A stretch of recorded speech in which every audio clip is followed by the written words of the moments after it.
भारत के loan market में एक बड़ा बदलाव शुरू हो चुका है और यह बदलाव बैंक्स की टेंशन को बहुत हद तक बढ़ा सकता है। मतलब यह बदलाव बैंक्स के लिए वार्निंग सिग्नल बन सकता है। क्यों?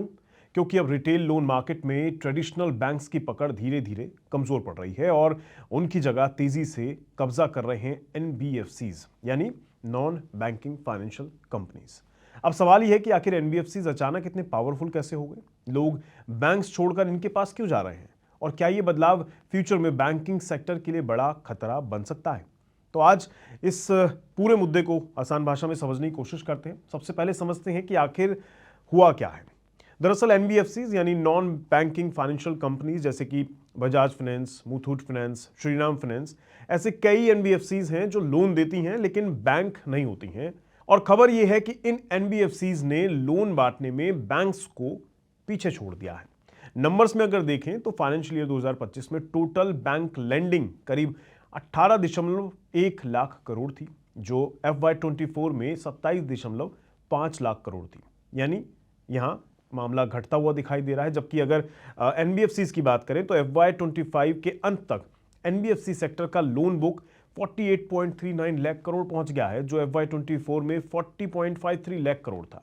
यानी करीब 7.86 लाख की बढ़ोतरी यहां पर देखने को मिल रही है। और ये ग्रोथ खासकर personal loan, gold loan, consumer durable loans और छोटे टिकट लोन्स में देखने को मिल रही है। मतलब जहां पहले लोग लोन के लिए सीधे बैंक जाया करते थे, अब बड़ी संख्या में एनबीएफसीज की तरफ शिफ्ट हो रहे हैं।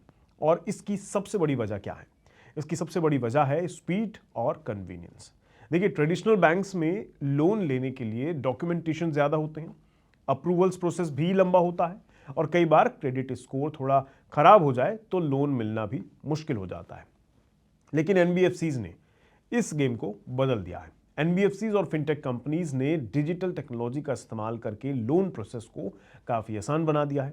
अब कई जगह सिर्फ मोबाइल ऐप पर केवाईसी करो, डॉक्यूमेंट्स अपलोड करो और कुछ ही घंटों में लोन अप्रूवल मिल जाता है। खासकर छोटे लोन्स में, मतलब अगर किसी को 20,000, 50,000 या 2 लाख रुपए तक का लोन चाहिए तो एनबीएफसीज ज्यादा एग्रेसिव तरीके से मार्केट पकड़ रहे हैं। रिपोर्ट्स के मुताबिक पर्सनल लोन सेगमेंट में एनबीएफसीज की मार्केट शेयर बढ़कर करीब 39% तक पहुंच गई है, जो पिछले साल करीब 34% थी।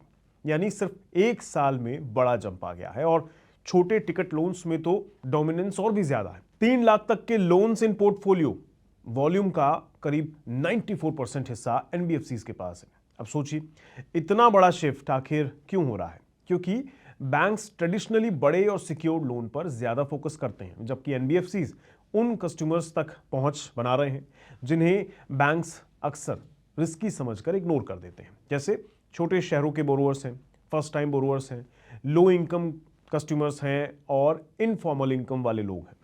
यानी जहां बैंक्स सावधानी से कदम बढ़ाता है, वहां एनबीएफसीज एग्रेसिवली ग्रोथ स्ट्रेटेजी पर काम कर रहा है।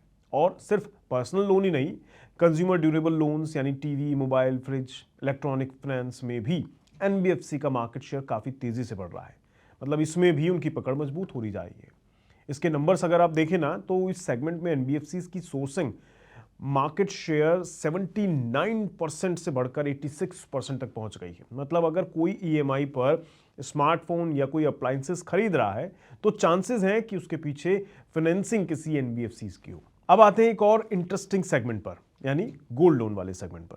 भारत में गोल्ड लोन मार्केट जो है हमेशा बैंक्स का स्ट्रॉन्ग एरिया माना जाता है, लेकिन अब यहां भी कंपटीशन बढ़ गया है।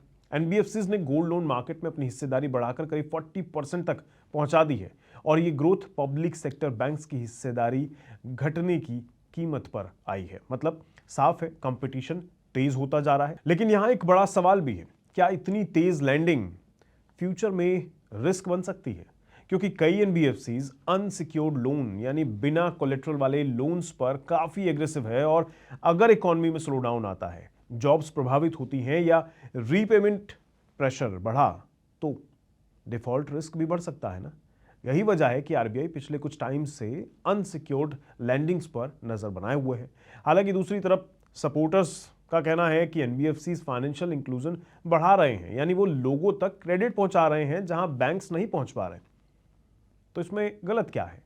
अब सवाल तो बड़ा है, लेकिन मामला थोड़ा पेचीदा भी है। अगर रिस्क बढ़ेगा तो असर एनबीएफसीज तक नहीं पहुंचेगा, एनबीएफसीज पर तो पड़ना ही पड़ना है, लेकिन इसका असर पूरे देश पर, देश की इकॉनमी पर भी पड़ सकता है डेफिनेटली। अब सबसे बड़ा सवाल यह है कि क्या बैंक्स के लिए खतरे की घंटी बज चुकी है इस वजह से?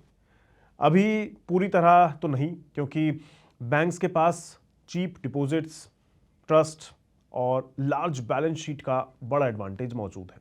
लेकिन इतना ज़रूर साफ है कि रिटेल लैंडिंग मार्केट में पावर शिफ्ट शुरू हो चुका है, और अगर बैंक्स ने स्पीड, टेक्नोलॉजी और कस्टमर एक्सपीरियंस इंप्रूव नहीं किया तो फ्यूचर में कंपटीशन और टफ हो सकता है। आखिर में सवाल आपसे, क्या आपको लगता है कि फ्यूचर में लोग ट्रेडिशनल बैंक से ज़्यादा एनबीएफसी ऐप्स से लोन लेना पसंद करेंगे, या फिर ट्रस्ट के मामले में बैंक अभी भी सबसे आगे रहेंगे? आप क्या फील करते हैं? आप जब खुद से लोन लेने जाते हैं तो क्या प्रेफर करते हैं? कमेंट करके ज़रूर बताइएगा। आज की इस वीडियो में दीजिए इजाज़त। मिलूंगा किसी नए मुद्दे के साथ। नमस्कार।